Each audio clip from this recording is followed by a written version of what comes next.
नमस्कार साथियों। हम पुनः उपस्थित हैं लेकर के नया सेशन। आप सबका स्वागत है नारायणी क्लासेस में। मैं आशीष सिंह। अगला टॉपिक हमारा जो था डाइजेस्टिव सिस्टम, उसको हम लोग पढ़ रहे थे बेटा कि किस प्रकार से हम अपने जो डाइजेस्टिव सिस्टम में जो पहला हमारा पॉइंट आता है बक्कल कैविटी, उसमें कौन कौन से ऑर्गन्स आते हैं और उनको किस प्रकार से हमें स्टडी करना है। ठीक है, तो हमने ये देखा बेटा कि सबसे पहले जो हमारी सलाइवरी ग्लैंड्स है उसमें कुल कितने प्रकार की ग्लैंड्स पाई जाती है। बोला जाए जो सलाइवरी ग्लैंड्स का पूरा एक सिस्टम होता है उसमें कितने अलग अलग ग्लैंड्स मिल करके सलाइवा को सिक्रेट करती हैं। तो एक एक करके इनको पढ़ते हैं और इनके बारे में डिटेलिंग देखते हैं। तो सबसे पहले आती है अधोजीवा, जिसको हम लोग सब लैंग्वल ग्लैंड, अधोमैक्सिला, सब मैक्सिलरी ग्लैंड और अधोहनु, पोलिटॉइड या पैरोटॉइड ग्लैंड के नाम से भी जानते हैं। ठीक है, तो एक एक करके इनको स्टार्ट करते हैं। पहला हमारा टॉपिक है अधोजीवा या सब लैंग्वल ग्लैंड्स। बेटा जैसे इसका नाम ही है अधोजीवा, यानी जीवा के अधो, अधो माना होता है बेटा दोनों ही तरफ। ठीक, जैसे आपका सुना होगा आपने कि अधोहस्त, यानी दो हाथों के दोनों तरफ अधोहस्त। तो उसी प्रकार से हमारा एक टॉपिक आता है अधोजीवा। ठीक, इसमें हम देखेंगे तो सबसे पहले क्या आता है कि ये टंग के दोनों ओर एक एक उपस्थित होती है, यानी ये ग्लैंड ऐसी ग्लैंड होती है जो टंग के दोनों ओर पाई जाती है। It is present one on each side of the tongue.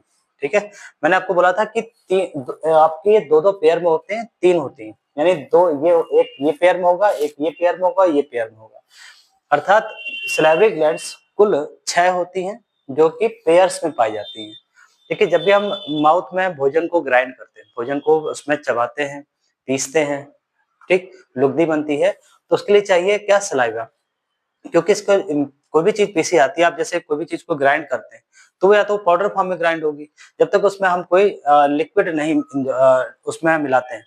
तो उसी प्रकार से इसमें भी लिक्विड मिलाने के लिए, लिक्विड इन द सेंस कि हमारे लिए सलाइवा होनी चाहिए जो कि हमारे भोजन को ग्राइंड करने में, पीसने में दांतों को सहूलियत है, उसको सरलता प्राप्त होगी। तो पहले हमारी ग्लैंड आती है बेटा, जिसको कहते हैं सबलैंगुअल ग्लैंड, जो टंग के दोनों ओर पाई जाती है, साइड में होती है ये। ठीक है बेटा, दूसरी हमारी ग्लैंड आती है अधोमैक्सिला, सब मैक्सिलरी ग्लैंड। इसमें लिखा है one on each side of the palatine bone, it opens into the larynx throat. ठीक, इसको हम कहते हैं बेटा वाटसन डक्ट, यानी ये जबड़े के मध्य में मैक्सिला उपस्थिति के दोनों ओर एक एक उपस्थित होती है, इसको वाटसन नलिका द्वारा खुलती है। अर्थात ये किस ओर दोनों पाई जाती है बेटा, ये जबड़े के मध्य मैक्सिला उपस्थित जो अस्थि होती है हमारी, जो हम लोग आपकी जो स्केलेटन पढ़ेंगे, स्केलेटन के दोनों साइड में एक एक उपस्थित होती है। तीसरी हमारी आती है पैराटॉइड ग्लैंड, अधोहनु। देखो सब में बेटा अधो लगा हुआ है। ठीक, पहला क्या है, अधोजीवा, अधोमैक्सिला और अधोहनु, नाम में ही इसका आंसर है। ठीक है, अधोहनु क्या होता है, पैराटॉइड ग्लैंड क्या होती है, कानों के दोनों ओर एक एक उपस्थित होती है, यानी दोनों कान के साइड में। कभी कभी देखा होगा हल्का से यहाँ पर, जैसे हम कोई चीज खाते हैं तो हल्का सा पेन सा होता है। वो पेन क्यों होता है, क्योंकि जैसे आप कोई बहुत ज्यादा श्योर चीज खा रहे हैं, मीठा खा रहे हैं अचानक से, तो एक पेन सा होता है और फिर यहाँ से एक डक्ट से लगता है सब कुछ सिक्रेट हो रहा है। ठीक, बच्चों में बेसिकली जो इन्फेंट्स होते हैं, शिशुओं में ये बहुत ज्यादा एक्टिव होती है।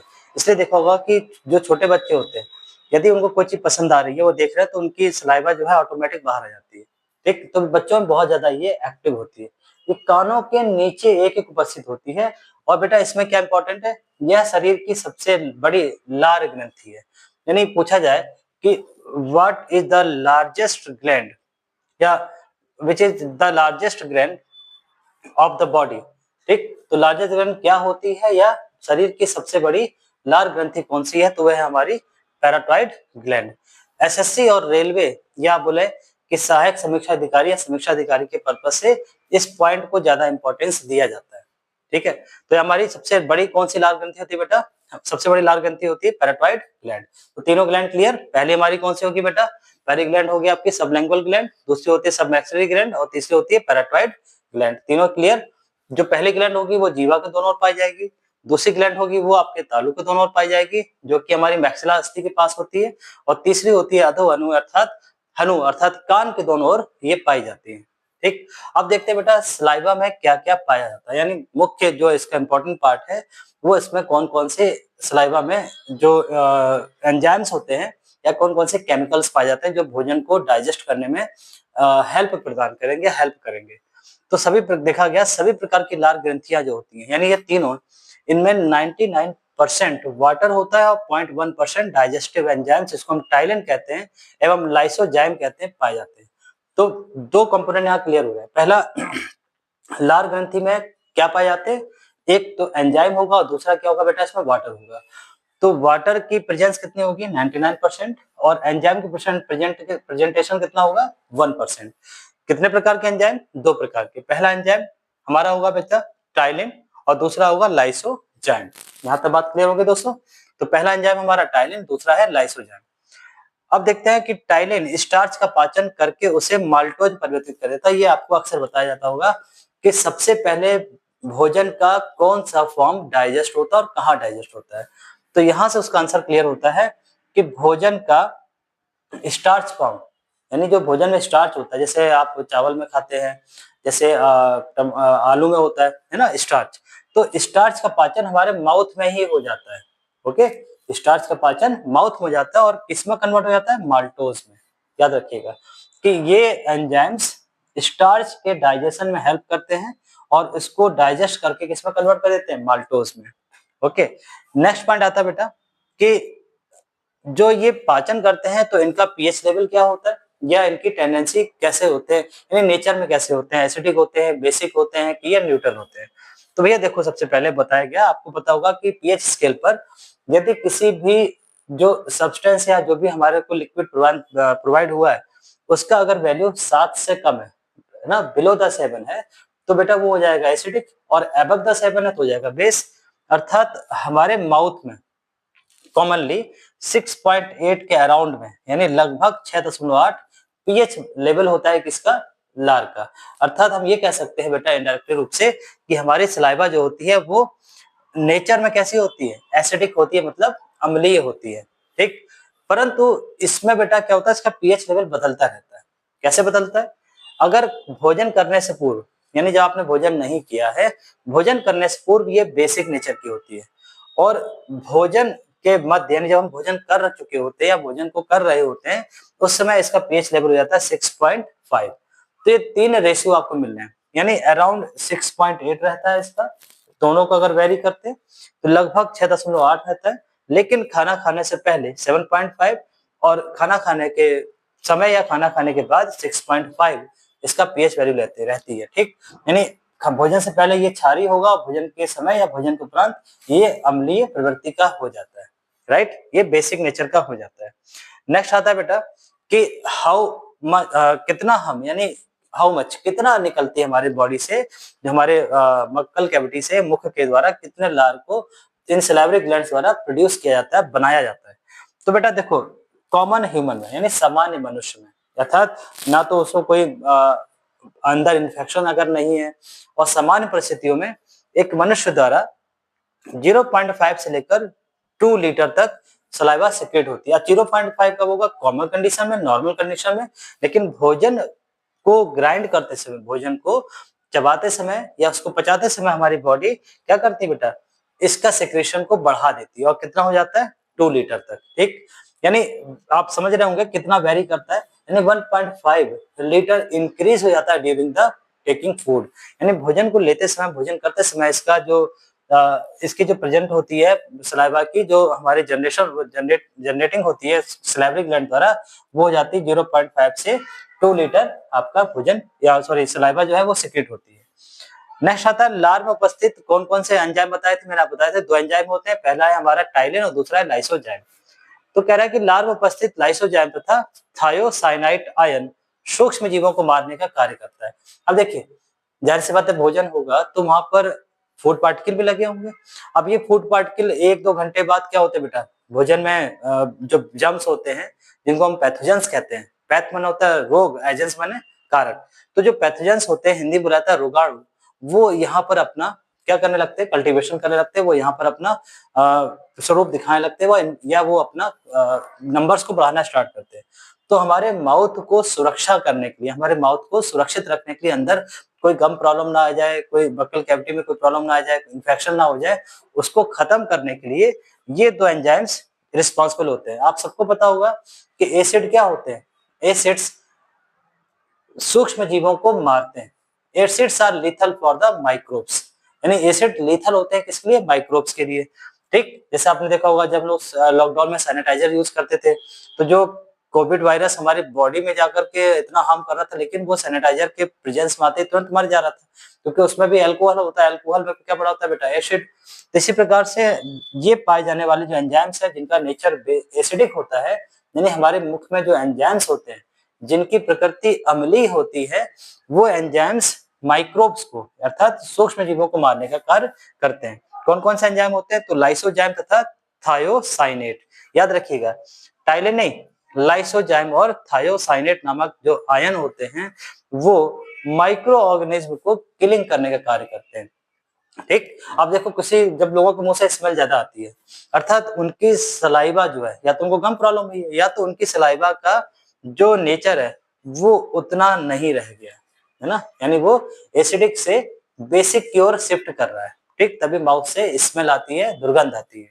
ओके, और लास्ट पॉइंट क्या था बेटा, कि किन एनिमल्स में, ठीक, जो किंगडम एनिमल्स है वो एनिमेलिया किंगडम में ऐसे कौन से जीव हैं जिनमें सलाइवरी ग्लैंड्स नहीं पाई जाती। तो हमारे किंगडम एनिमेलिया में, यानी जंतु जगत में, दो ही ऐसे जीवधारी है, जो ऐसे जीव है जिनमें ये सलाइवरी ग्लैंड्स नहीं पाई जाती। पहला जीव कौन सा बेटा, जिसको हम कहते हैं, पहला है मेन डक और दूसरा है व्हेल मछली। अर्थात एक तो इसमें देखिए मैमेलियन है, एक तो स्तनधारी है, और एक एम्फीबियन है। मेढक को हम एम्फीबियन समझते हैं, यानी जल और थल दोनों में रहता है। तो एक तो आपका हो गया एम्फीबियन, है ना, और एक हो गया मैमल, यानी एक स्तनधारी। तो आपसे क्वेश्चन ऐसा भी पूछ सकता है कि उस एम्फीबियन का नाम बताइए जिसमें सलाइवरी ग्लैंड नहीं पाई जाती। तो एकमात्र एम्फीबियन है, इसका नाम है फ्रॉग अर्थात मेढक। और आपसे एक क्वेश्चन घुमा के पूछ सकता है कि ऐसा कौन सा मैमेलियन है, मैमेलियन एनिमल, ऐसा कौन सा स्तनधारी जीव है जो कि लार ग्रंथियों से विहीन है, अर्थात इसमें लार ग्रंथियां नहीं पाई जाती। तो हमारा एनिमल है बेटा वेल। ठीक, क्या नाम है उसका, वेल, उसका नाम है वेल, जिसमें लार ग्रंथियां नहीं पाई जाती। यहाँ तक बात क्लियर हुई सभी को, पॉइंट सारे क्लियर। कितनी लार ग्रंथियां होती हैं बेटा, 3। कितने पेयर में पाई जाएंगी, एक एक के पेयर में पाई जाएगी। तीनों के नाम समझ लीजिए, अधोजीवा, अधोमैक्सिला और अधोहनी। हिंदी में इंग्लिश में बोले तो सबलैंग्युअल, सबमैक्सिलरी और पैराटॉइड ग्लैंड। ओके, अधोजीवा कहाँ पाई जाएगी, टंग के दोनों ओर। सब मैक्सिलरी कहाँ पाई जाएगी, तो मैक्सिला जो अस्थि है, मैक्सिला बोन है, उसके दोनों साइड पाई जाएगी, तालू की तरफ होती है। और पैराटॉइड ग्लैंड कहाँ पाई जाएगी, कानों के दोनों साइड, यानी 2 ईयर होते हैं, तो दोनों कानों में, कानों के नीचे एक एक हमारी ये ग्लैंड्स पाई जाती है। और कान के जो नीचे होती है बेटा, वो सबसे बड़ी आपकी सलाइवरी ग्लैंड्स होती है। ठीक, सलाइवरी ग्लैंड्स में जो सलाइवा होती है कितने परसेंट वाटर होता है, 99%। कितने परसेंट एंजाइम होते हैं, 1% एंजाइम। बेसिकली मेन एंजाइम कितने पाए जाते हैं, 2। पहला कौन सा बेटा, टाइलिन, दूसरा कौन सा है, लाइसोजाइम। बात क्लियर हुई। अब देखिए टाइलिन क्या करता है बेटा, तो टाइलिन स्टार्च को माल्टोज में कन्वर्ट कर देता है। यहाँ तक बात क्लियर। फिर बात आती है कि इसका पीएच लेवल क्या होता है, तो भैया पीएच लेवल इसका वेरी करता है अप्रॉक्स 6.8, राइट, अर्थात ये एसिडिक होता है। दूसरा, फूडिंग से पूर्व कितना होगा, बिफोर द फूडिंग, तो 7.5, during the feeding and after the feeding it vary to 6.5। ठीक, यानी पहले क्षारीय या फिर अम्लीय हो जाता है। उसके बाद आता है बेटा कि लार में उपस्थित लाइसोजाइम तथा थायोसाइनाइड नामक जो आयंस होते हैं वो माइक्रोब्स को मारने का कार्य करते हैं। जो माइक्रो ऑर्गेनिज्म होते हैं, बैक्टीरिया, वायरस, एल्गी, फंजाई, ठीक, इनको मारने का काम करते हैं। भाई 4 ही प्रकार के वेक्टर होते हैं और एक प्रोटोजोआ होता है। तो बैक्टीरिया हो जाता है, वायरस हो जाता है, एल्गी, फंजाई हो जाते हैं, ठीक है, और चौथा जाता है आपका प्रोटोजोआंस। तो ये 4 जो पैथोजेंस होते हैं, इन पैथोजेंस को हम माइक्रोब्स कहते हैं। ठीक, क्या बोलते हैं इनको, माइक्रोब्स, यानी रोग फैलाने वाले कारक जो होते हैं वो माइक्रोब। माइक्रो माने होता है सूक्ष्म, और ऑर्गेनिज्म मतलब होता है जीव। तो ये सूक्ष्म जीवों को मारने का काम करता है, राइट। किनमें नहीं पाई जाती, तो एक एम्फीबियन है, एक मेमेलियन है, 2 प्रकार के जीव हैं। एम्फीबियन में कौन आ जाएगा, फ्रॉग। मेमेलियन कौन आ जाएगा बेटा, हमारी व्हेल फिश। तो इस प्रकार से हमारा जो सलाइवरी ग्लैंड्स का टॉपिक है यहाँ पर समाप्त होता है। ठीक, इससे संबंधित कोई प्रश्न है आपको तो आप कमेंट सेक्शन में जाकर के क्वेश्चन आप पूछ सकते हैं। हम आपको वहां पर प्रत्येक क्वेश्चन का आपको प्रयास पूरा रहेगा कि संतुष्टिकरण रूप से आपको उसका उत्तर दे दिया जाए। ओके दोस्तों, अब हम लोग अगला टॉपिक देखते हैं बेटा, जो कि हमारा आ जाता है तीत, क्योंकि बक्कल कैविटी में हम लोगों ने एक एक करके इनको अपने सारे टॉपिक्स को कवर अप करेंगे। ठीक है, चलिए अगला टॉपिक हमारा तीत। अब बेटा तीत के बारे में जानेंगे। सलाइवरी ग्लैंड के बाद हमारा जो अगला कार्य आता है भोजन के पाचन में महत्वपूर्ण योगदान जिसका होता है वो होता है दांतों का। ठीक, क्योंकि भोजन को ग्रहण करने के बाद उसकी ग्राइंडिंग है ना, उसको चबाना, उसको पीसना, उसको फाड़ना, ये सारी चीजें हमारी तीत के द्वारा की जाती हैं। इसलिए हम लोग अगला जो हमारा टॉपिक आता है वो आता है तूथ। अब होता क्या बेटा, देखिए दांत जो तीत होते हैं या तूथ होते हैं हमारे, वो अपर जॉ और लोअर जॉ यानी ऊपरी जबड़े और निचले जबड़े दोनों में ही पाए जाते हैं।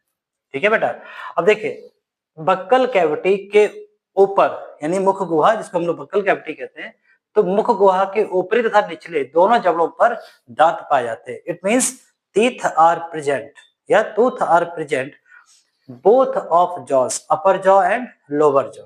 राइट, नेक्स्ट पॉइंट देखते हैं। The human is heterodont.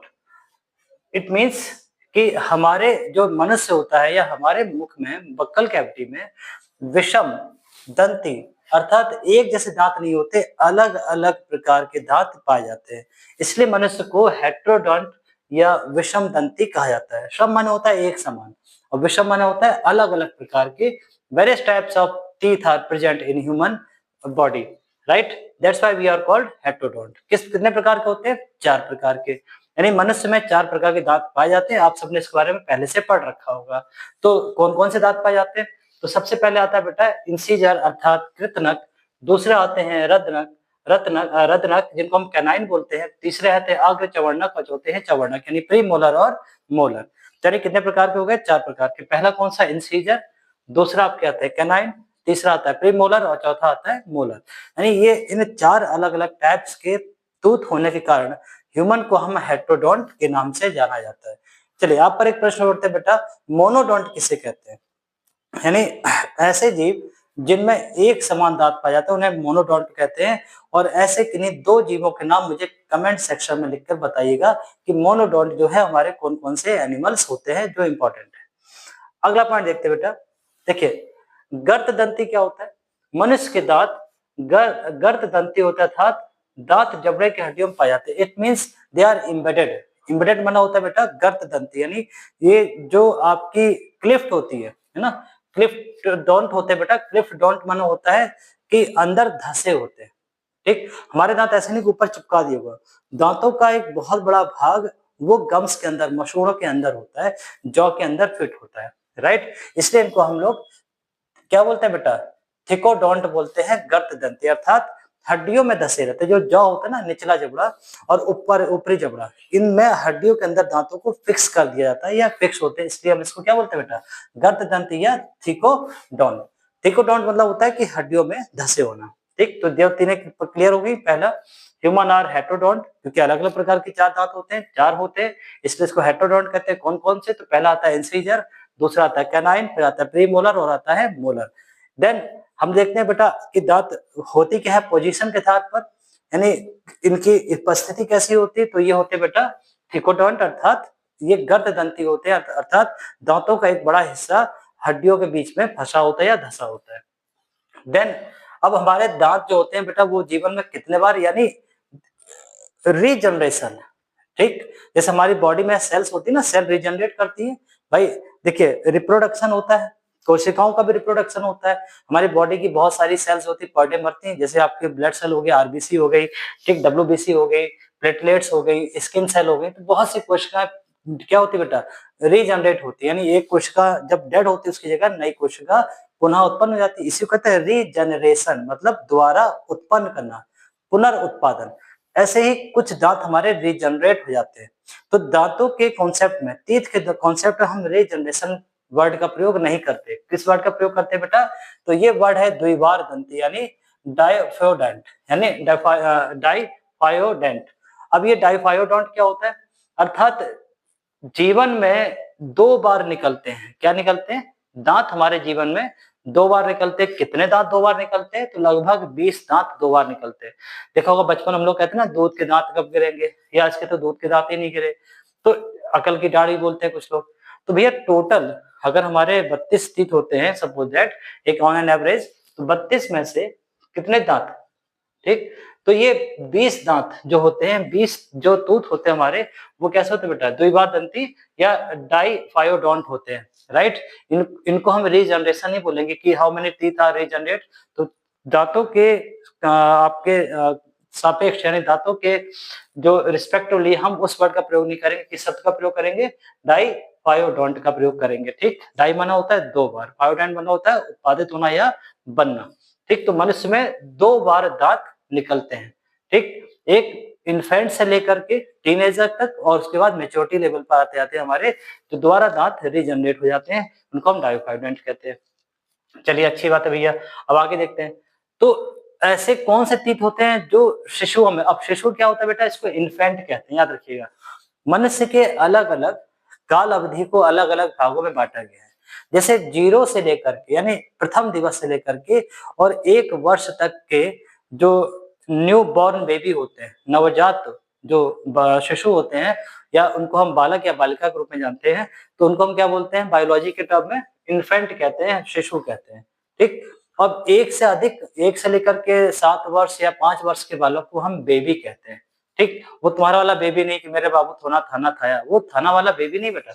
ये बेबी कौन सा है जी, यानी 1 वर्ष से लेकर के 5 या 7 वर्ष को हम बेबी कहते हैं। तो अलग अलग बेबी होता है, फिर आपका चिल्ड्रन होता है, ठीक है। उसके बाद फिर टीनेजर्स होते हैं, फिर आपका यंग आ जाते हैं, फिर आपका एडल्ट आते हैं, फिर सुपर एडल्ट हो जाते हैं, फिर ओल्ड हो जाते हैं, फिर सुपर ओल्ड हो जाते हैं ना। इस प्रकार से स्टेज बाय स्टेज बना होता है, ठीक। जैसे देखा होगा आर्मी में जवान बोलते हैं, यंग होते हैं, ठीक, हम लोग उसको यंग बोलते हैं।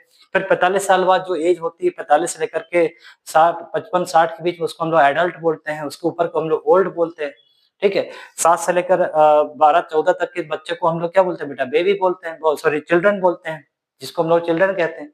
उसके बाद फिर आपके चिल्ड्रन के बाद टीनेजर आते हैं, 14, 16, 17, 18 टीनेजर्स होते हैं। उसके बाद यंग आ जाते हैं, ठीक, और वो 45 वर्ष तक रहते हैं यंग। फिर एडल्ट आते हैं, फिर ओल्ड होते हैं। तो इस प्रकार से बात की जाए तो शिशु अर्थात इन्फेंट्स यानी 0 से लेकर के 1 वर्ष तक के जो न्यू बॉर्न बेबी होते हैं, उनमें प्री मोलर नहीं पाए जाते। सिंपल सी बात है।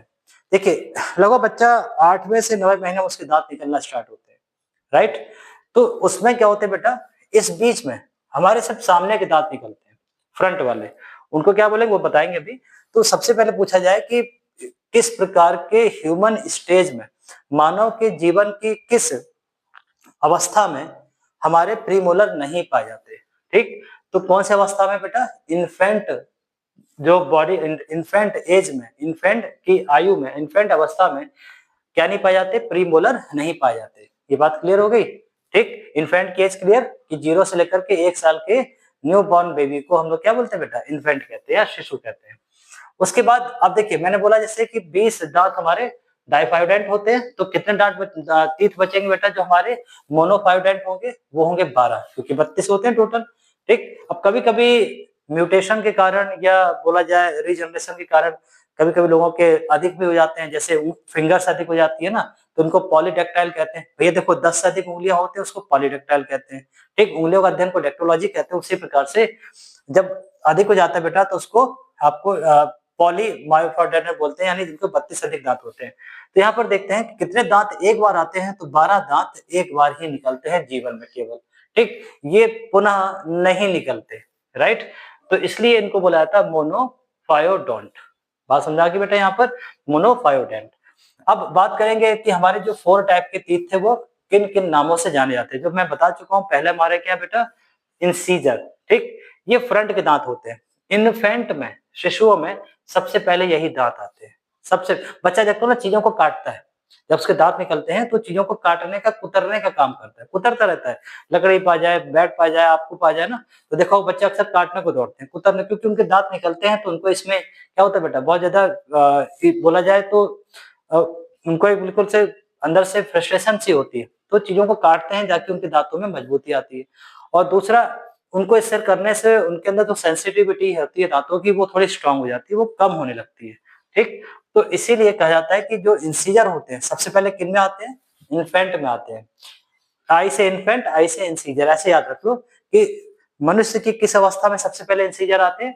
तो इन्फेंट स्टेज में 0 से लेकर के 1 साल के बीच में ही हमारे 8वें से 9वें महीने के अंदर इंसीजर आना स्टार्ट हो जाते हैं। काम क्या होता है बेटा इंसीजर का? ये फ्रंट के टीथ होते हैं। Incisor are front teeth and the work of that क्या होता है? भोजन को काटना, है ना। तो ये बेटा क्या करते हैं? काटने का काम करते हैं, भोजन को काटने का या कुतरने का काम करते हैं। ठीक। दूसरा होता है, देखो खरगोश में, चूहों में ये सामने दांत बड़े होते हैं और ये डेवलप बहुत ज्यादा होते हैं। ठीक है, उनमें ये बड़े दांत होते हैं, इसलिए देखा वो हर चीज कुतरते रहते हैं, काटते रहते हैं, जीवन भर बढ़ते हैं उनके। समझिए अगर चूहों की अगर वो चीजें ना काटे तो चूहों के दांत नीचे वाले जो आपके इंसीजर है वो उनके ऊपर ही लिप्स को या जॉ को फाड़ते हुए निकल जाएंगे। इसलिए चूहे हर चीज को कुतरते रहते हैं ताकि उनकी जो ऊपर की दांतों की जो सरफेस है वो घिसती रहे। ठीक, उनमें रीजनरेशन बहुत तेज होती है, वो कंटिन्यू बढ़ते रहते हैं जीवन काल तक। ठीक है, दूसरे हमारे होते हैं बेटा कैनाइन। ये कैसे होते हैं? नुकीले, नाम ही है कैनाइन, राइट। कैनाइन मतलब ये नुकीले होते हैं, भोजन को फाड़ने का काम करते हैं। आप देखेंगे जितने भी कैट फैमिली के एनिमल हैं, चाहे वो डॉग हो, कैट हो, है ना, लॉयन हो, तो जितने भी बिल्ली परिवार के सदस्य हैं, कैट फैमिली के एनिमल हैं, उनमें ये सामने दांत देखा होगा, आपने मूवीज वगैरह देखा होगा कि उसमें 2 दांत बड़े से निकल आते हैं, जैसा शक्तिमान में देखा था ना, तो उसमें निकल आते दिखाते हैं अक्सर। तो ये कैट फैमिली के एनिमल्स में ये डेवलप होते हैं। हमारे ऊपर भी 2 और नीचे 2, राइट, यानी मनुष्य में 4 होते हैं टोटल आपके क्या? कैनाइन। नुकीले होते हैं और भोजन को फाड़ने का कार्य करते हैं। ठीक, नुकीले होते हैं, जैसे नहीं शेर वगैरह देखा होगा, या जो शिकारी पशु होते हैं।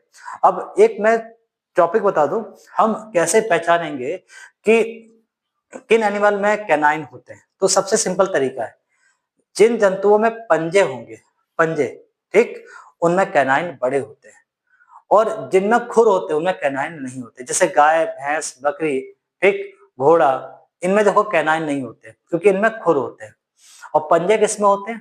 जैसे मैं आपके पशुओं की बात कर रहा हूँ, पक्षियों में, तो पशुओं में पंजे होते हैं। अब कैसे पहचानोगे? क्योंकि जितने भी खुर वाले एनिमल हैं, जिनके खुर होते हैं, वो किससे पानी पीते हैं? ओंठों से पानी पीते हैं, जैसे हम लोग पीते हैं पानी, राइट।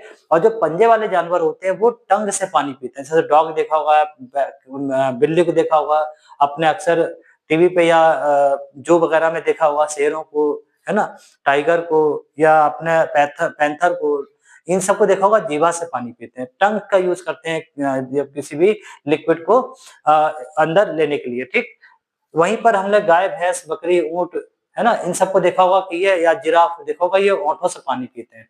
ठीक, क्योंकि इनको खुर पाए जाते हैं। तो समझ लेना कि इनमें कैनाइन बड़े नहीं होते, कैनाइन इनमें हमारे ही जैसे होते होंगे। ठीक, क्योंकि जानवर भी क्या करते हैं? फाड़ने का काम करते, सिर्फ अपने ये छाल फाड़ रहे, वो फाड़ रहे, लेकिन बड़े नहीं होते इनमें। ठीक है, तो कैनाइन क्या होते हैं बेटा? नुकीले होते हैं, उनका कार्य होता है भोजन को फाड़ना।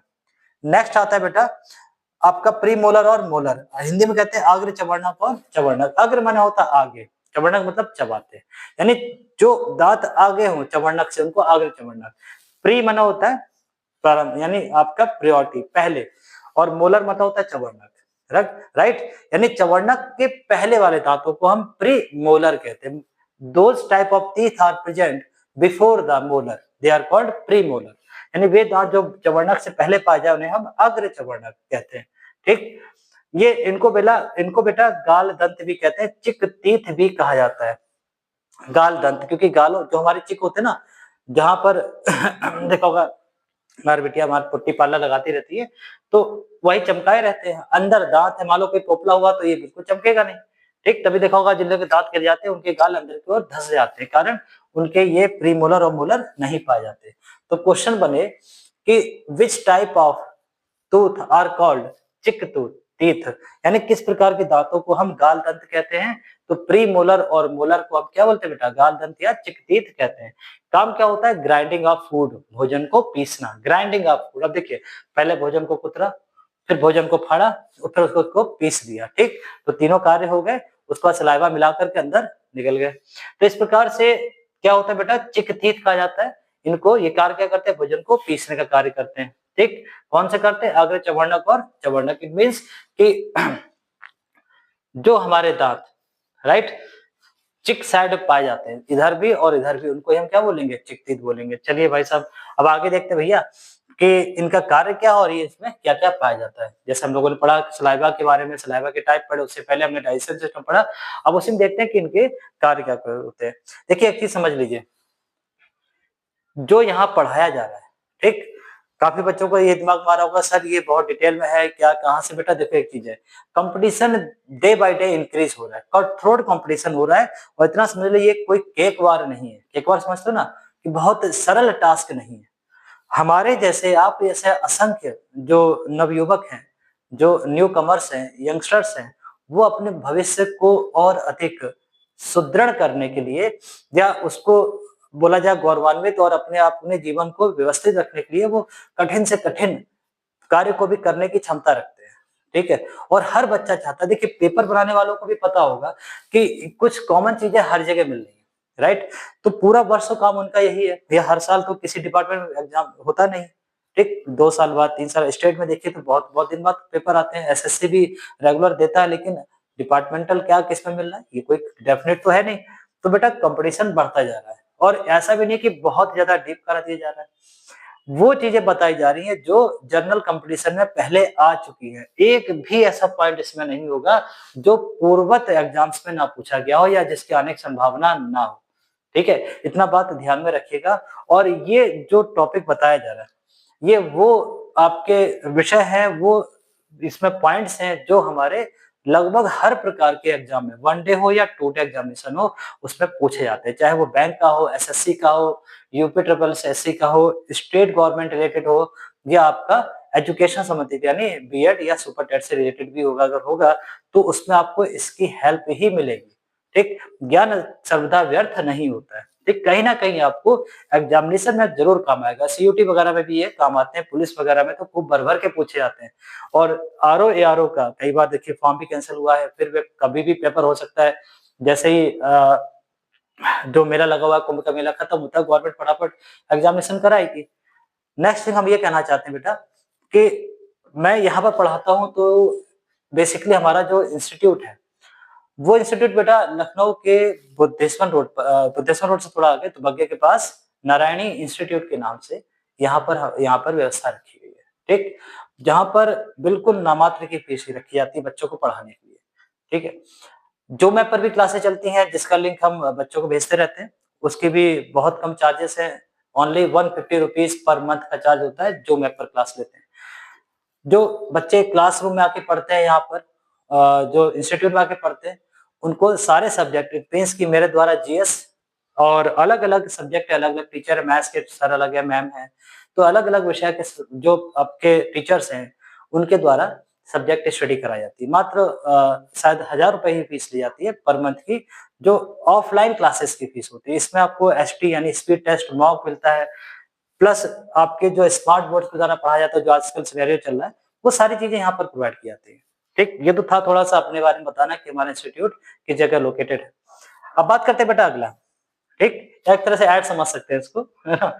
चलिए, क्योंकि अभी हमारे पास ऐसा कोई है नहीं कि 85 करें, स्वयं ही करना पड़ता है। तो बेटा यहाँ तक बात समझ में आ गई, है ना? तो फटाफट देखते हैं एक बार, उसके बाद नीचे हम स्टैटिक बाद में देखते हैं। तो सबसे पहले देखा जाए जबड़े कहाँ पाए जाते हैं? तो मुख गुहा के ऊपर और लोअर जाँ दोनों पाए जाते हैं। कितने प्रकार के होते हैं? 4 प्रकार के होते हैं, इसलिए इसको हम ह्यूमन को हेटेरोडेंट कहते हैं। चारों में कौन-कौन से होते हैं बेटा? इंसीजर, फिर आपका आता है कैनाइन, फिर प्रीमोलर और मोलर। उसके बाद बोला गया कि मनुष्य के दाँत गर्ददंती अर्थात कैसे होते हैं बेटा? थियोडोंट होते हैं या थिकोडोंट होते हैं अर्थात गर्त मतलब जबड़े में धसे होते हैं, ठीक? तभी कहते हैं ना मार जबड़ा दतवा निकाल दे, काहे निकाल दे भैया? क्योंकि दाँत जबड़े में फँसा होता है। अब जबड़े में घुसा मारा तो जबड़ा चटक गया, जब बाहर आ गया। जैसे नहीं भुट्टे में से भुट्टा बाहर निकल आता है। भुट्टा देखा ना? कॉर्न कहते हैं उसको। उसमें जैसे कॉर्न के बीज धसे होते हैं भुट्टे के अंदर, ऐसे ही हमारे दाँत धसे होते हैं हमारे जबड़े के अंदर, बिल्कुल वैसे ही समझ लो बेटा। ठीक? न्यूट्रिशन जैसे भुट्टे से उसके बीजों में जाता है, ऐसे ही दाँतों में न्यूट्रिशन उसी हमारे जौ से जाता है। ठीक? अगला आता है मनुष्य कैसा होता है? द्विबार दंती होता है, यानी आपका कैसा होता है बेटा? डाइफाइडेंट होता है, ठीक? यानी जीवन में 2 बार निकलते हैं। कितने दाँत निकलते हैं? तो 20 दाँत निकलते हैं।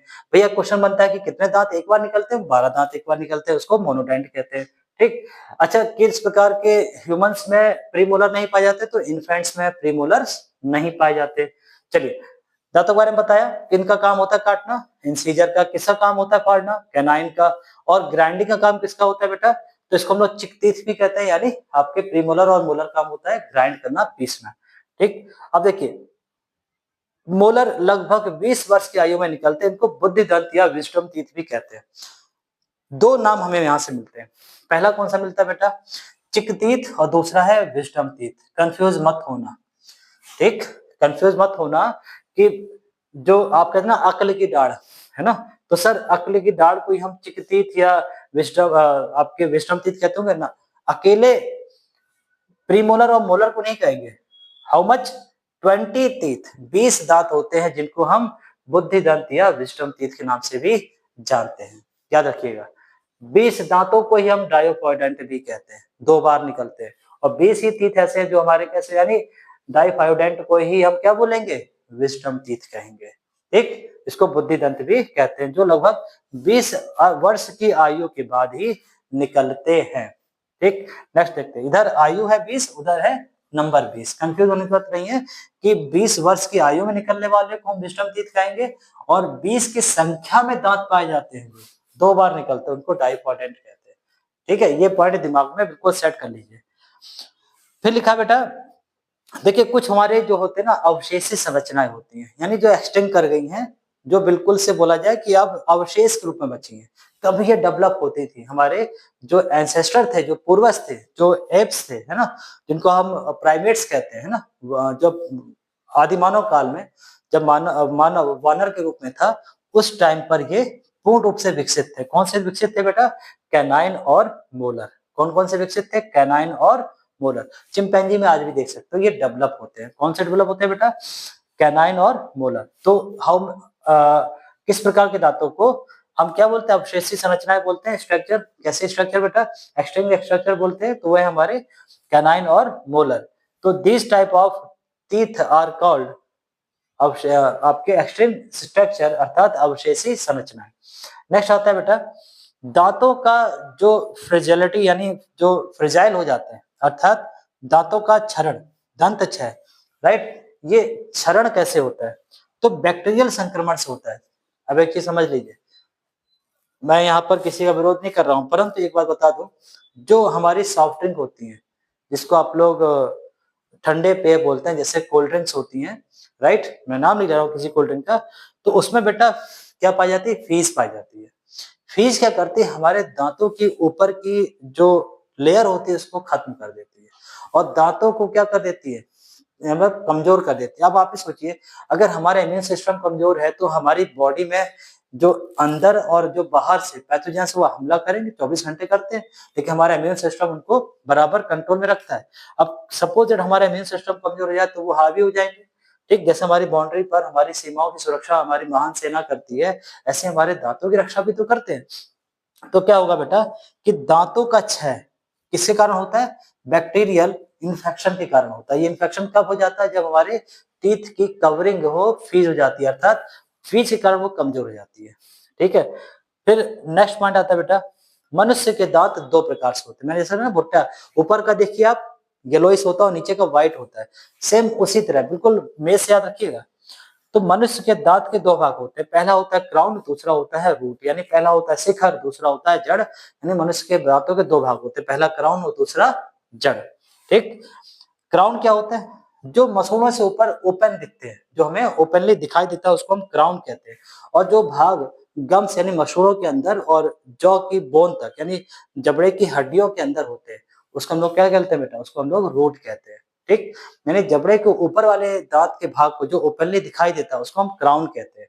ठीक, इसी में लोग कैप लगवा लेते हैं जब उनकी ज्यादा दिक्कत होने लगती है, तो कहते हैं ना कि टीथ कैप लगवा लिए, दांतों में हमने कैप लगवा ली, अब हमें सेंसिटिविटी नहीं होती, तो उसको बेटा हम क्राउन कहते हैं। अब देखिए होता क्या है, दांत के ऊपरी परत को इनेमल या इनेमल कहते हैं। ये लगभग 98% कैल्शियम सॉल्ट, राइट, और कैल्शियम सॉल्ट भी किस चीज के बने होते हैं, कैल्शियम फास्फेट व कैल्शियम कार्बोनेट का बना होता है।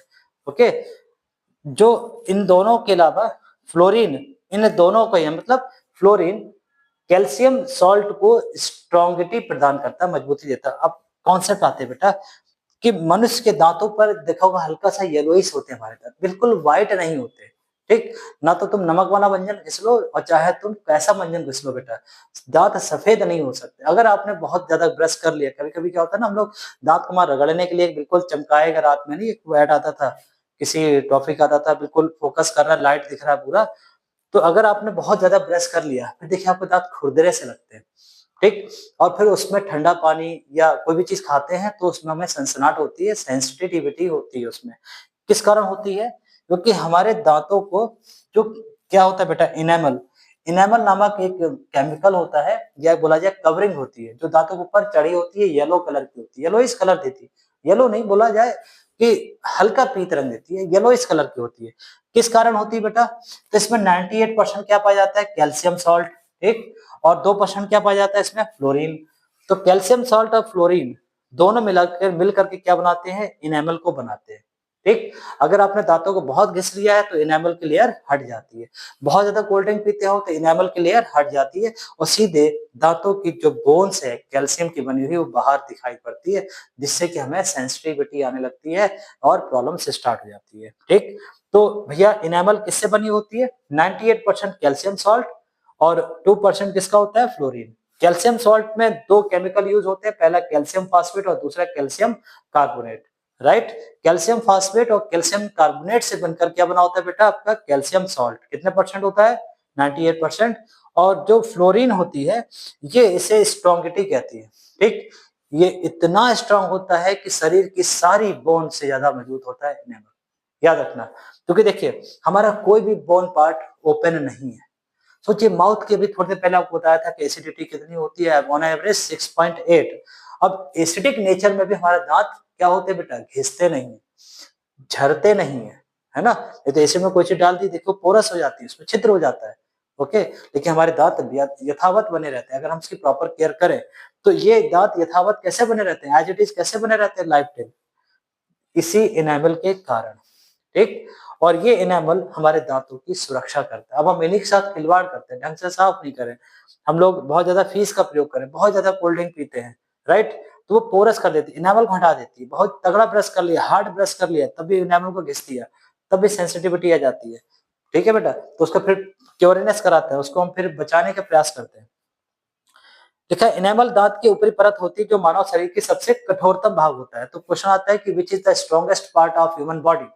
तो आंसर होगा बेटा enamel is the strongest part of human body which are present outer covering of human teeth. यानी इनेमल मनुष्य के शरीर का सबसे कठोरतम भाग होता है जो दांतों के ऊपरी परत के रूप में पाया जाता है, ठीक। इसे enamel is made up of calcium salt, and calcium salt the percentage 98 and 2% is fluorine. Calcium salt is made up of calcium phosphate and calcium carbonate, right? बात समझा गई बेटा यहाँ पर? And both are provided the strongity of teeth. Clear? चलिए आगे देखते हैं। देखा, प्रत्येक दांत की भीतरी गुहा को, मतलब जो अंदर इंटरनल कैविटी होती है, दांतों के अंदर कैविटी होगी तभी तो इसके अंदर इसको न्यूट्रिशन मिलेगा भाई। बोन्स है, बोन्स को क्या चाहिए? न्यूट्रिशन चाहिए।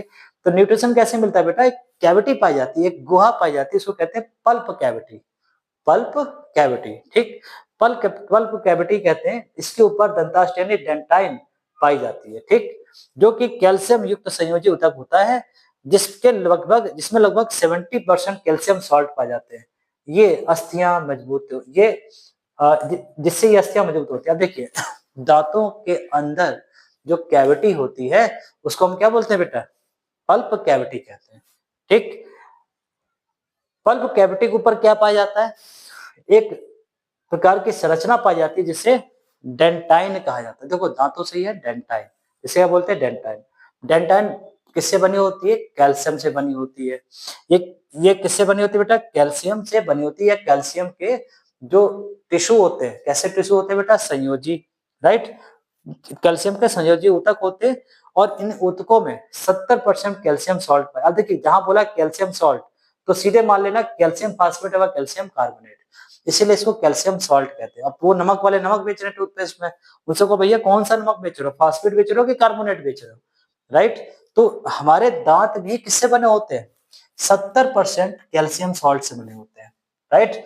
और हमारी इनेमल कितने परसेंट से बनी होती है? 98%। अब आप समझ गए होंगे कि जिसको हम दांत, व्यक्ति जब मरता है, ठीक, हिंदू धर्म में जब उसको जलाया जाता है ठीक। तो उसकी एक हड्डी साफ साफ बचती है, इसका नाम है दांत। ठीक, तीत ही बचते, बेटा ये जलते नहीं है, इतना हार्ड होता है समझ लीजिए, हाई टेम्परेचर में भी ये मेल्ट नहीं होता है, ये जलते नहीं है।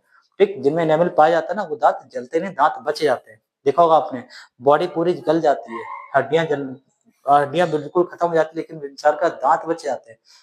हेड भी गायब हो जाएगा, लेकिन जॉ जो होता है ना उसके दांत बच जाते हैं, इतना स्ट्रॉन्ग होता है।